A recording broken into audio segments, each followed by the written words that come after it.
All right, all right. What's up, y'all? Russ Still, russstill.com, Russ Still and the Moonshiners on all your streaming services, and you're watching the Russ Still TV on YouTube. We've been waiting for years to do this one. Y'all, I got a special guest right here, Marvin Wilson. What's up, Marvin? Oh, ain't nothing to it, man. How's it going? Things are good. Things are good. So we were just talking about Marvin's got some property up in, where is it, Putnam?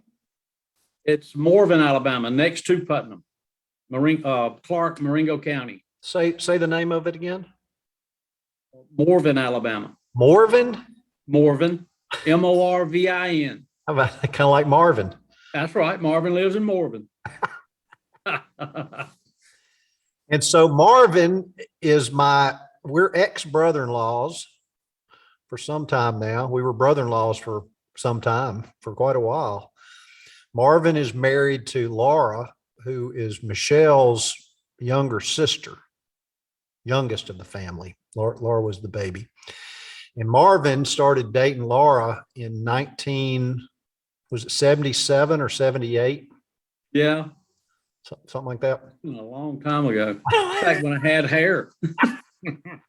And 42 years ago.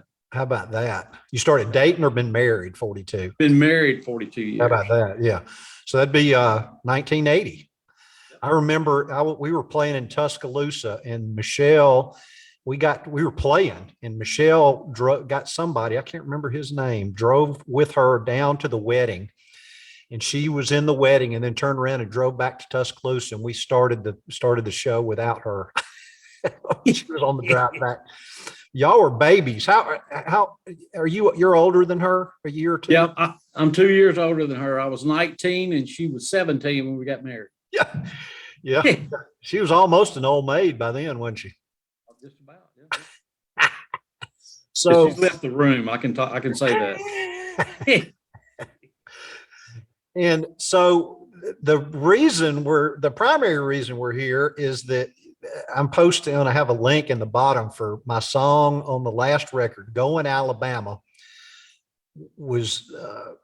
It's kind of a convoluted story. I got the idea about Going Alabama because my stepkids, I'd get mad at them and they go, man, Russ is going all Alabama on us.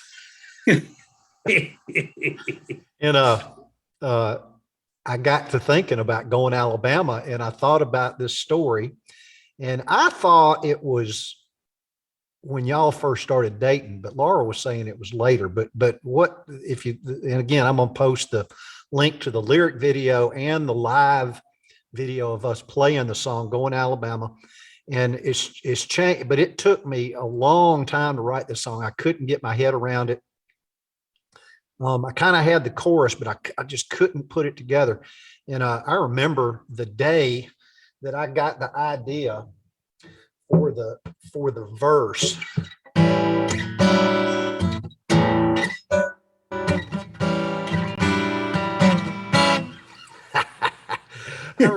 I don't know where that came from, but I do. Derek Ferrada, I was at his studio, and we were jamming, and that came up, and I was like, "Oh, I came home. I said, I like that." So we put it together, but then it took me a long time to write the words, and even up till the day that I recorded the vocals, I was still changing the words, and I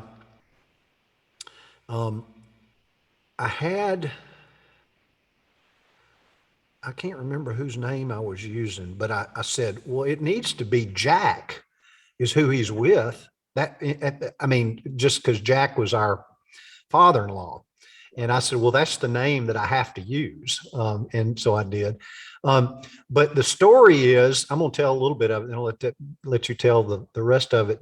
Marvin and Laura have advanced transmission in Spanish Fort, and y'all been open for 25 years.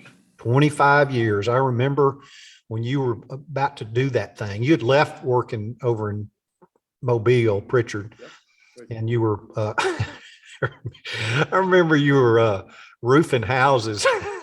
Oh, yeah. Was that Mike Drew? Is who that was? Mike Drew. Yeah. Mike Drew, yeah. And you said you woke up in the middle of the night and your leg was backwards up around your neck. I told him there was a car somewhere that needed me to work on it. I was through with construction. It didn't take but a couple of days, did it? Oh man, it was crazy. Getting up on top of those houses, roofing houses. But y'all started talking about doing that thing, and damn if you didn't, and just been amazingly successful. You're still in the same place you started, is that right? No. You No. started in one place and you moved. I'm and 4 miles. built your own building. Yeah, Yep. y'all got I remember you rented some kind of retail shop. It was an Otasco, an old Otasco store. And How we about went in and refurbished it and started and had a dollar store right beside us. Yeah, that's right. I remember that, and we're there for a couple of years, and then it came time to renew the lease or something. Y'all said, "Well, you're not going to do that. We're going to buy our own place." And no telling how well that's done when you're ready to wrap it up. I'm happy to see, by the way, that you're still working, but going off on Fridays and go turkey hunting. Oh, yeah. That's good. That's good. Anyway, so Marvin's daddy was Woody Wilson, and Woody Wilson had Woody Wilson's transmission repair shop. You've been fixing transmissions since you were a baby, haven't you? 14, yeah. And I'm 60 now. how about that? And damn, you're old, man. Oh, that's what they tell me. And you dropped out of school to work, didn't you? Sure did. What Sure did. grade did you drop out of? 9th grade. 9th grade. Just said, I'm done with all this. Didn't have anything to do with it. But have educated yourself since, which I know you're proud of, and I'm proud of you for it. You realized you needed to get some more education, and you did that. And you've been a successful businessman, and Laura's been standing there right beside you the whole way, and y'all have just done a great job. But he was working in Pritchard. Was that Highway 45? Yep, in 8 Mile. It's 8 Mile, just north of Pritchard. Well, it's downtown Pritchard now. Oh, is it really? Is that right? Yeah. And it was rough then and rougher now, I'm guessing. I used to play down the street from that at the Creek Club. We'll talk. I need to get somebody on to talk about that at some point in time. I've been trying to write that song for a minute too, but I can't seem to come up with it. It's too much to tell. Oh, they'll shoot at one another in there, or they would. I guess it's closed now, isn't it? Yep. No, it's a seafood place now. Oh, is that right? So the Yeah. building's still there. Yeah, it's like a soul seafood. Didn't have any windows in the place. I remember my stuff. I was in there for about a year and a half, and I pulled my stuff out. It always stayed in there, and it never saw the light of day for a year and a half, and was caked with dust and tobacco stains. Don't say cigarette smoke for real. Yeah. Oh yeah, it's all red in there. I remember Michelle said, "You cannot play at the Creek Club." I said, "I bet it'll be all right." Woo, Lord, that was an education now. I remember the night I was a roadie for you, and we put your keyboards in there, and I asked you, why were you putting them around you? You said, man, that's keeping them from getting shot. I said, what are you talking about? And you said, man, when they start dancing there, you don't know if you're going to dodge bullets or bottles, one of the two. And I used to play with Lewis Fretwell, was the guitar player when I started playing in there. Lewis was a fantastic player, and he got to where they'd fight and run everybody off, and he'd get mad about it. So they'd start fighting, and he'd go, cover me, take his guitar off and go down there and break it up. And Henry, you remember Henry? Henry was I can't remember his last name. Bentley. Henry Bentley. Henry Bentley. He's still alive, do you know? No. Not alive? Not alive. That's too bad. Big Cajun burly dude. Yeah. And Henry would come grab two of them up at a time and tote them out. But anyway, we're getting off the subject, although this is all fun to talk about. So what year was this Going Alabama happened? Let's see. It would have to be, Amy was like 2 years old. So it was like 83, 84. I got you. So y'all had Amy pretty quick after y'all got married. Year after we got married. Huh? A year after we got married. You got married about that. I didn't realize it was that fast. And y'all were living over there off of, what road was that? Bear Fork Road. Yeah, down that dirt road, down with Frank and Evelyn. I still see their daughters on Facebook and all. And Evelyn's she's still alive. Yeah. How about that? She got Uncle Frank passed and she remarried. Did she now? Good for her. Sure did. good for her. And those girls just doing well. And Francine and Veronica. We're gonna get in trouble. We're gonna get in trouble about that now. I know. Olivia. And that's Olivia is Veronica's daughter. Oh, there's a younger one though. I never knew the younger one too much. Veronica was the younger one, and Rebecca was the youngest one. Rebecca's who I'm thinking about. She's same age as Amy. Is that right? Uh-huh. Yeah, she was late, wasn't she? Oh yeah. Love child. Oh, Frank. Exactly. Oh, Frank. I remember he brought Elvis to Viger High School and before he got big. That was a good story. So anyway, so it was 84 or so. Yeah. Which is, see, I kept thinking somehow I got the idea. I thought it was maybe earlier than that, but then I had the idea it was in the 90s, but this was 84. So yeah. set up the story. What time of year is it? It's it was like around July, and I'd fixed a dentist in 8 Mile Shopping Center. There was a dentist office there, and I'd fixed his car, and I'd carried it back to him and got my truck. Well, that weekend, I've been dove hunting. Yeah. And I still have my shotgun in the truck, a box of shells. Well, when I started out of the parking lot, I looked across the street at the. You started out of the parking lot going where? Going back to the shop. I was going back in my truck back to the shop because I delivered his car. You'd left your truck at the dentist place and you'd taken it back and you were getting in your car, coming out of the thing, heading back to the shop. Yeah. When I pulled up to the exit of the shopping center, I looked across the street and there was a guy getting out of a car and he had a white hood on, and he shot in the ground. And it wasn't a Ku Klux Klan hood. No, this was a black guy. And I said, they're robbing the bank. And I looked at the Did you have anybody in the truck with you? No, just by yourself. Yeah, and I looked across, and the teller was at the teller window with her hands up. And I said, they're robbing the bank. So 1 block over, I went to the Burger Master, which was a local coffee shop. Yep. And I whipped in there, and I ran inside, and I said, call the police. They're robbing the bank. Tell them I'm behind them in my white truck. And a guy ran up to me with a pistol. He said, well, here's a pistol. I said, I don't need a pistol. I got a shotgun. So I got back in the truck, and they passed. There was a little cut through, Shelton Beach cut through. Yeah, I remember that shit cut through. Yeah. And I said, there they go. Well, I jumped in the truck and got in behind them. And they knew you at the Burger Master because y'all used to eat lunch there all the time. So Harvey's chasing some bank robbers. Exactly. Calling the police. They probably knew the police, the 911 name. Oh yeah. Well, we started down Shelton Beach Road, and we was at around 65 to 85 miles an hour. And I noticed they was putting guns behind putting them in the back, throwing them to the back seat. Well, there was a young kid in the back seat. I say young kid. You remember I'm old.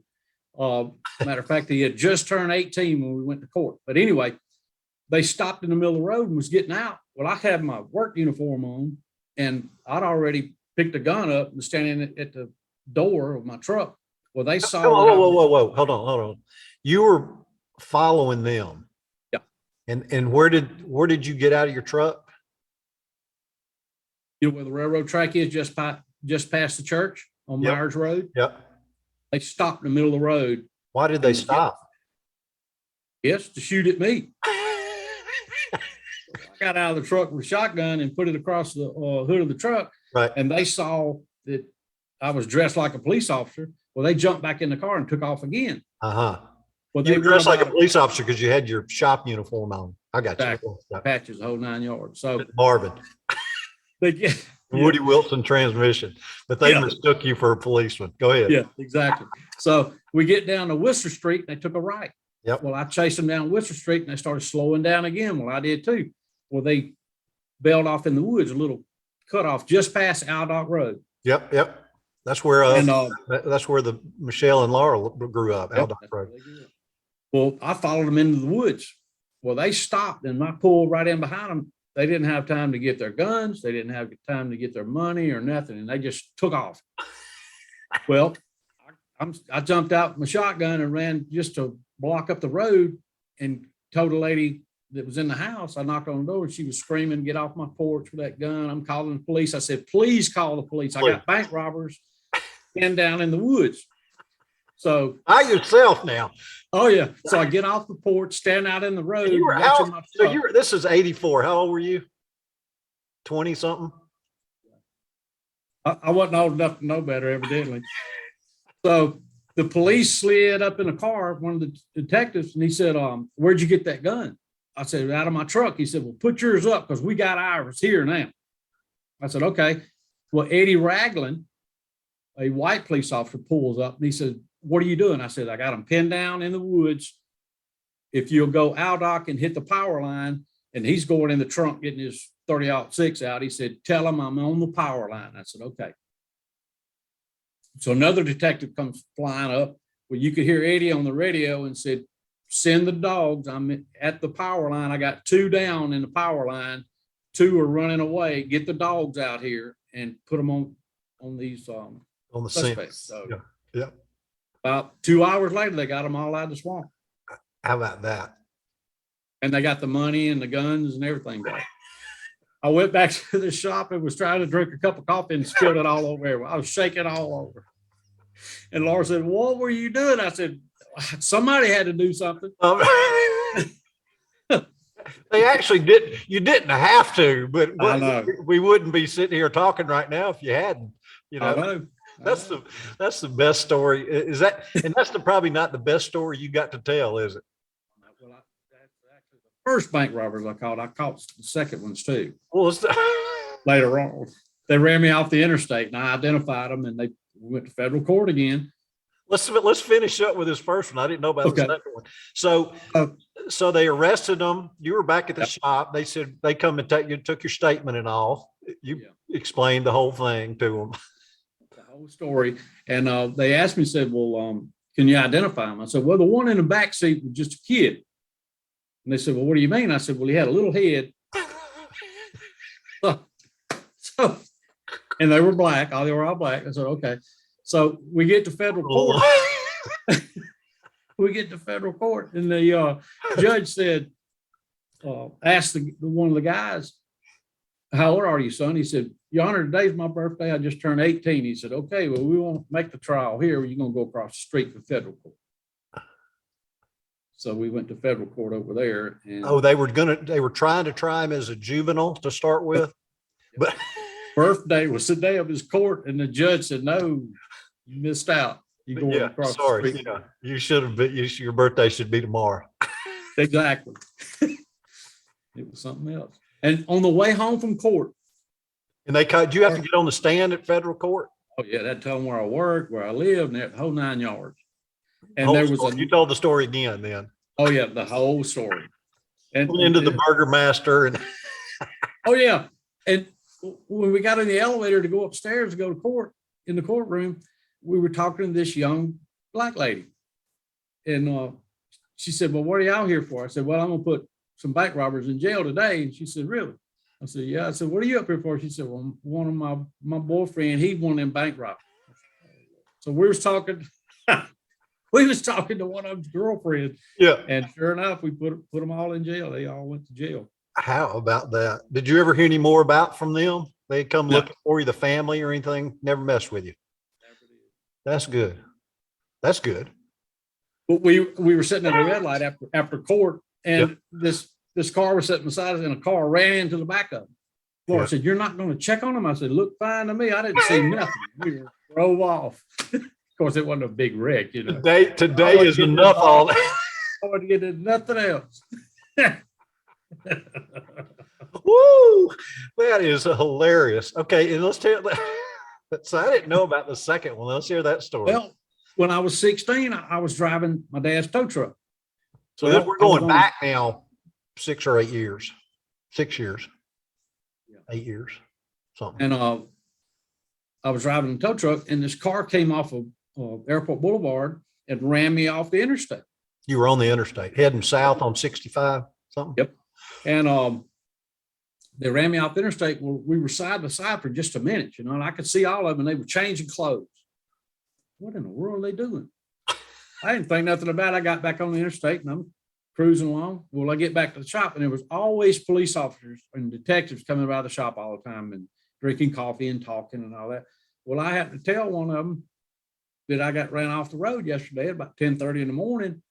And it was some black guys in a car, and they were changing clothes, and they said, 10:30 in the morning, and you was at Airport Boulevard? I said, yeah. They said, you mind looking at some mug shots? I'm like, yeah, it don't matter. Whatever. So he goes out to the car and he calls another detective. Well, he comes up with some mug shots, and I picked all 4 of them out of mug shots. They said, well, you going to federal court as a witness. How, And I identified them, and they arrested all them too. how about And they were from Atlanta. how about that? So I've learned to pick my conversations with police officers. I don't know nothing. No. Exactly. I don't see nothing, don't hear nothing. I'm just an old man trying to make it. That is fantastic. I remembered part of of course, so when you didn't learn anything when you were 16, so you still hadn't gotten old enough to know any better. You went chasing them. Well, and you know, it's kind of scary now, because today we had this,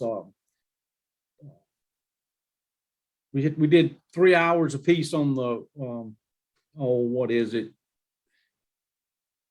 I'm a certified caretaker now. If you were to choke or have a heart attack, I know how to revive you. Right. So I don't know what I'm gonna get into now. Listen, if there was anybody I was going to be dying around or choking out with, it'd be you. I'd want right there with me, because it went trained or not, I bet you'd figure it out. Yeah, well, the guy that did the class, he said, "Man, you got it. Your common sense made you pass this test." I said, Outweighs everything. Yeah. Lord have mercy. Well, I can't tell you how fun this has been. I appreciate your time. Kids, Amy doing well? Doing real good. And her new husband's name is what? Levi. Levi? Like the pants. Levi. Yeah, like the pants. Like with the Y or an I? Is that a Y? I can't remember. And what are those babies' names? They're not babies anymore. Owen and Sophia. Yeah. Oh, and how old is he driving? Yep. Oh, Lord. He's 15, and of course he's been driving since he was 6, you know. But he's 15 and he drives my truck, drives me to the camp now. Yeah. And he drove us some on the vacation. Yeah. Nice. Y'all went to Texas. Who'd you see out there? Danielle and Casey and Becky. Oh, nice. Yeah, we rented a house out there, and we stayed out there all week. Nice. And they're doing well? Oh, doing real good. That's good. That's good. And Laura's doing well? Oh, yeah. You see your other brother-in-law from time to time? Yeah, that one. No. No. Come on now. Come on. He came up here one time. Yeah. I'm like, what are you doing here? Oh, I just went by to see the old lady and thought I'd stop by. I said, well, don't stop by here tonight. Yeah, I swear. I was real polite, Russ. Done with all that. Bless his heart. Well, listen, man, go kill you a turkey or two. All right. Have fun. It was literally just so much fun. Good to see y'all. Can't wait to see y'all in person soon. Yeah. All right, brother. We'll talk to you. Bye. Bye now. Bye-bye. Well, all right. There you go. There's Marvin Wilson. How about that? Oh, man, he is something else. My brother-in-law and brother. Good man. So I'm so excited about having this out there. That's going to be fun. So listen, y'all be kind to one another. We got some more of this coming up. Y'all got anybody you want me to talk to? Just let me know. I'll talk to pretty much anybody. Y'all tired of listening to me carry on about nothing. So be kind to one another. Hug somebody you love. Y'all have a great weekend. Talk to you soon.